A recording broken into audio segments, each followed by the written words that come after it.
OBC એકતા મંચના પ્રમુખ અલ્પેશ ઠાકોરનું એક નિવેદન આવી રહ્યું છે, સીધા જોઈએ છે, ત્યાં સાંભળીએ. અરે લેલો ને અરે કિશન તારા ત્યાં થયેલા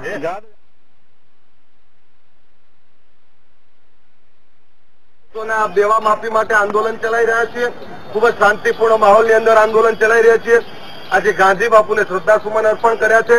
અમે મંજૂરી માંગી હતી માત્ર 20 જણાને ચાલતા જવાની ગાંધીથી ગાંધીનગરની. પણ તમે આ સરકારની અરાજકતા, સરકારની વ્યવસ્થા જુઓ, સરકારની દમનગીરી જુઓ કે 20 જણાથી પણ જો કાયદો વ્યવસ્થા બગડતી હોય, સરકારને ચિંતા છે પોતાની નિષ્ફળ નીતિઓ ઉજાગર થઈ જશે. સરકારને કે પોતે જે કર્યું છે કામ ગુજરાતની અંદર ખેડૂતોને દેવાદાર બનાવવાનું એ ઉજાગર થઈ જશે. ગુજરાતની અંદર જે એમની નિષ્ફળતાઓ છે, વ્યવસ્થાની જે નિષ્ફળતાઓ છે, એ ગુજરાતની આમ જનતાને ગુજરાતની બહાર દેશની અંદર ના ખબર પડી જાય એના માટે 20 જણાની પદયાત્રા માટે 2000 પોલીસનો કાફલો ખડકી દેવામાં આવ્યો છે. એટલે સરકાર હવે લાઠીને ગોળી ઉપર ઉતરી આવી છે. સરકારે નક્કી કર્યું છે કે ગુજરાતની અંદર કોઈ પણ એના વિરુદ્ધ અવાજ ના બોલે. ગુજરાતની અંદર લાઠીને ગોળી મારો એક પ્રકારનું સર્વકત્યાર, એક પ્રકારની કટોકટીનો માહોલ છે ગુજરાતમાં સામાન્ય જનતાનો અવાજ બનવું એટલે એક આતંકવાદી બનવા બરોબર છે. મને નવાઈ એ લાગે છે કે 20 જણા માટે 2000 પોલીસ ખડકી દેતી હોય આ સરકાર એક એવી સરકાર છે જે બાજુ ચાઇના ભારત ઉપર આક્રમણ કરવાનો પ્રયાસ કરી રહી છે.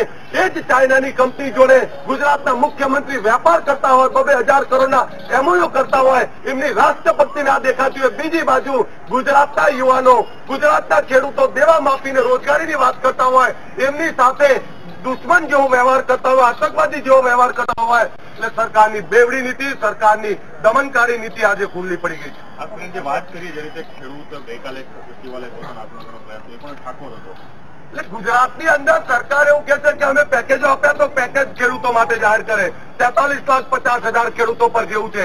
જે પ્રકારે ગઈકાલે એક ખેડૂતે આત્મહત્યાનો પ્રયાસ કર્યો એને સહાય આપવા અમે તો જઈ રહ્યા છીએ, પણ જો સરકારમાં માનવતા હોય, સંવેદના હોય તો સરકાર પણ સહાયતા આપવા જાય. ગુજરાતનો ખેડૂત મરે એની રાહ જોઈ રહી છે સરકાર. એટલે આ ગુજરાત સરકારની નિષ્ફળતા થતી કરે છે.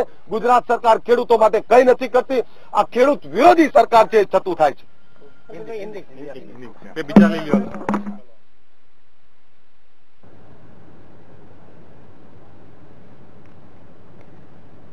તો ખેડૂતોના દેવા માફી મુદ્દે અત્યારે આંદોલન ચાલી રહ્યું છે. અલ્પેશ ઠાકોરે આજે પદયાત્રાની શરૂઆત કરી છે, ત્યારે મીડિયા સાથે વાતચીત કરી હતી.